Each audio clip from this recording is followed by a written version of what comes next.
You rest. You sleep. You take breaks. And somehow, you're still tired. Not just a little tired, but the kind of tired that follows you. The kind that doesn't lift, no matter how much you pause. And that's when the confusion starts. You start thinking, why am I still exhausted? Am I doing something wrong? Why doesn't rest help me anymore? Here's the truth most people never hear. This exhaustion isn't physical. And it's not because you need more rest. It's because your energy is leaking somewhere deeper. You can lie in bed for hours and still wake up tired. You can take time off and feel no real relief. You can slow your life down and still feel drained. Because rest only restores energy that was physically spent. It doesn't restore energy that's being emotionally consumed. That's the difference. What you're experiencing isn't tiredness. It's depletion. And depletion comes from inner strain. Here's what that looks like in real life. You spend energy monitoring yourself. Watching what you say. Holding yourself together. Being careful. Being acceptable. Being the version of you that works. That constant inner management costs far more energy than people realize. Carl Jung saw this again and again in his work. People came to him saying they were tired, depressed, or unmotivated. But when he looked closer, the common pattern wasn't overwork. It was inner division. A split between who someone was on the outside and who they actually were on the inside. Jung called the outer version the persona. The role you play to belong, function, and survive.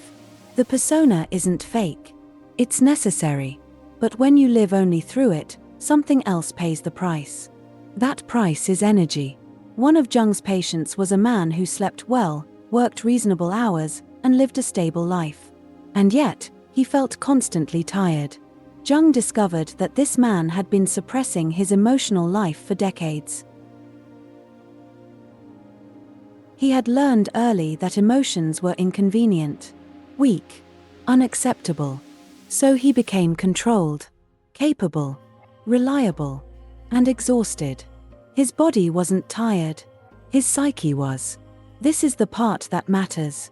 When you suppress parts of yourself, energy doesn't disappear. It gets trapped. Trapped energy feels like heaviness, like resistance, like tiredness that doesn't make sense. This is why rest doesn't help. Because the source of exhaustion isn't effort. It's self-suppression. You may be suppressing your needs, your anger, your sadness, your creativity, your desire for change. Not dramatically, quietly. And quiet suppression is the most exhausting kind. If this is resonating, pause for a moment. Tap the like button so this reaches someone else who feels the same way. Then come back. We're going deeper. Another reason rest doesn't work is because exhaustion can come from living out of alignment. Jung believed that each person has a natural direction. A way of being that fits their inner nature. When life moves too far away from that direction, the psyche protests. Not loudly, but persistently. Through fatigue. Through loss of motivation. Through numbness. You may be living a life that looks fine. Responsible. Stable. Reasonable. But inside, something feels off. And that off feeling drains energy every single day. You wake up already tired because you never truly rest from being someone you're not. This is why weekends don't fix it. Vacations don't fix it. Sleep doesn't fix it. Because you return to the same inner tension. Jung described this as living an unlived life. Not unlived in the sense of doing nothing, but unlived in the sense of not being fully yourself. The parts of you that don't get expression don't disappear. They move into the background. And from there, they quietly drain you. Another Jung case involved a woman who constantly cared for others. She was attentive, helpful, selfless, and deeply exhausted. She believed her tiredness meant she was ungrateful, or selfish, or weak. But Jung saw something else. He saw that her own needs had been pushed into the shadow. Her anger, her desire for space, her longing for something more. She wasn't tired because she did too much. She was tired because she never allowed herself to receive. Rest couldn't fix that. Only honesty could. This is where relief begins. Not by changing your whole life overnight. Not by forcing motivation. Not by blaming yourself. But by recognizing where your energy is being drained. Ask yourself gently, where am I forcing myself? Where am I overriding my own signals? Where am I living on should instead of truth? These questions don't give instant answers, but they return energy slowly.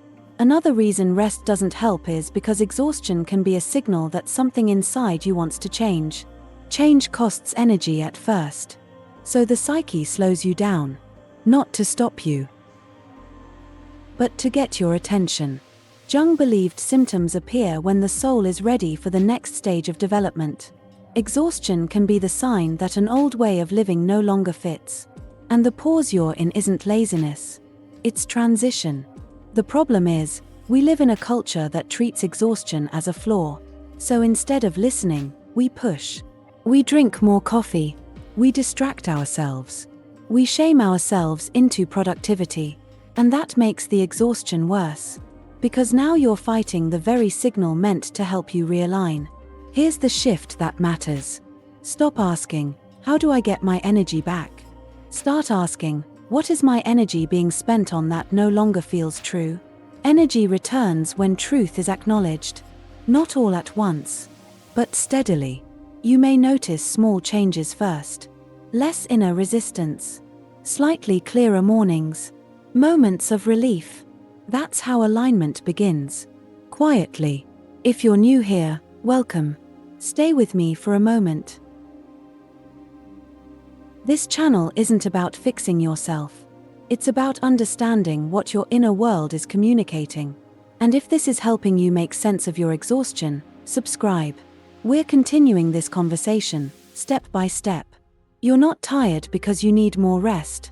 You're tired because something in you is asking to be lived. And listening to that doesn't drain energy, it gives it back. Thank you for being here with me. Take care of your heart. And may love always guide your path.